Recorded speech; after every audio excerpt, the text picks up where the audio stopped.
No other Englishman besides yourself has won the Masters. England's now got three players in the top 10, both in Poulter, Casey, Westwood. Yeah. Is this the year, perhaps? Well, I definitely think this is going to be a year when the European or global golfers are going to be predominantly on that leaderboard. You know, coming to the weekend, I've got a feeling when might outnumber Americans. Maybe 2 or 3 to 1, and we see how it all unfolds. That is the thing. They're certainly playing well enough. Obviously, Ian Poulter winning, a couple of weeks ago at the match play. It's got to give him a big boost. All those guys are going to prepare themselves for Masters, but it's as I said, it's that final bit. It's the touch. At the end of the day, can you keep? It's touch and patience. A lot of self-discipline there. You can't get carried away just because you've got a wedge in your hand and you think, well, every other week I just fire this at the flag. Augusta, you have to put you put your reins on yourself and play really smart golf. So it's how that all unfolds, but they certainly got the potential to give it a run.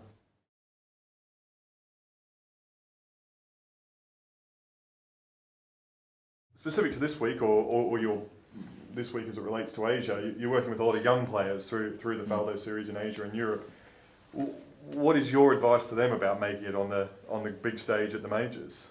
Well, that's our crowning goal. That's the ultimate theatre to play in. I mean, there's nothing better to be out there on a Sunday afternoon, in contention with your stomach churning, and you kind of have to, in that weird way, say, "Wow, this is great fun, isn't it?" Even though you're down there and you're thinking, "Wow, this is," you can put yourself under as much pressure as you like, But that's the fun of it. It's pushing yourself to see if you've got the ability to, to pull that bow back and fire that arrow. I mean, sometimes it takes a lot to have that 100% self-belief. It really has to be 100%. Once it starts getting dented, you've seen too many shots and you're not quite that 100% sure on, committing yourself to the shot. That's the level you have to be at. I can, at least I can look back now and say, well, I had that on a Sunday afternoon. It was great to be able to be out there thinking and playing, trying to win, rather than hang on or just survive or leave it in the lap of the gods. To actually go out there with it and somehow try and muddle your way around and pull off a win.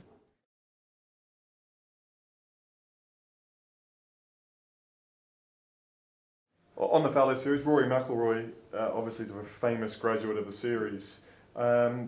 Did you ever feel he was going to go on and be successful as he had? And I guess following that up, Masters again at Augusta, is that something? Well, to be honest, I'm quite surprised because he's just a wee slip of a lad, and he belts the ball a mile and hits the ball very high. Not the characteristics of you coming from Ireland. Obviously, you've played and battled in usually Irish gales and tough weather, and they usually play it low and some kind of work it and around. So he's obviously developed a very American style of game, hitting the ball high with a lot of spin, which is becoming very useful for him. So if he's, I think Rory's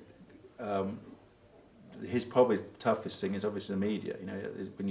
When you have that talent and that expectation put on your shoulders, if he's got his head screwed on right, so he can just get on with it and go and do his own thing, then but he has time.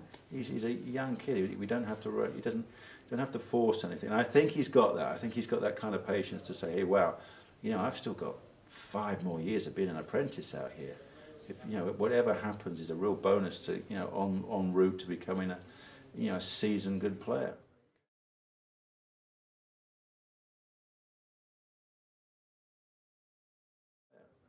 Has he got the game for the Masters? He's definitely got the game. Definitely, anybody, if it sets up how they would, apart from being able to control the weather, they can certainly set up the golf course how they can control that. So that is a key shot. If you can hit it a little bit higher than normal and stop it a little quicker than normal, you've got to believe at Augusta that's going to pay off.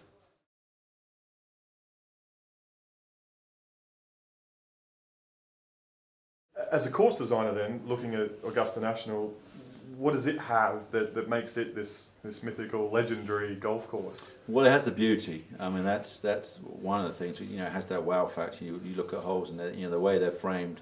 There's, you know, for an inland course, it's one of the prettiest. Obviously, with the flowers, the magnolias, the rhodies, the dogwoods, all that sort of thing. It's pretty magnificent.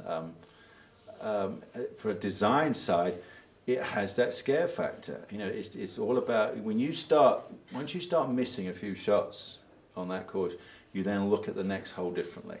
And once you start looking at it and thinking, don't want to go there, don't want to go there, don't want to go there, don't want to go there, then you can tell by that you're in trouble, you know, or you start to fear going even worse rather than just, you can be positive and saying, no, that's the wrong place to miss. If I'm going to miss this, I need to be over here or whatever.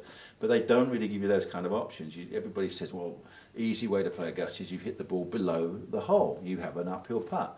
But when you're standing on top of a hill, you know, the wind swirling, and you're 200 yards out, and they've put that pin there, you know, 5 on 3 from the left, and this just falls down the slope, and if you go down there, it's that deep, the slope, and you can't see the green, then you start to think, wow, so how brave am I? Can I bail out there? Or that's a bit tight, bail out there, and then sure, you bail out there, and then you get and see this putting green that's like glass, and so, you know, it's all those sort of things. So that's what I think it makes it so special, that it's a wonderful blend of golf holes. It's a wonderful rhythm as well. You know, that's a very important part of designing, I think, is, I know they've changed it now for the tournament, but I love the fact you just came out the clubhouse, crossed the road to the range, crossed Magnolia Lane, did your chipping, round the corner to the putting green and onto the tee. There's something about that, the way you're always around the clubhouse. You know more than 50 yards from the clubhouse doing all of that, which makes it kind of special as well. So, yeah, and all of that, and there's definitely an aura down there. You know, that's, you know, it's steeped in history, so it's got everything going for it, I have to say.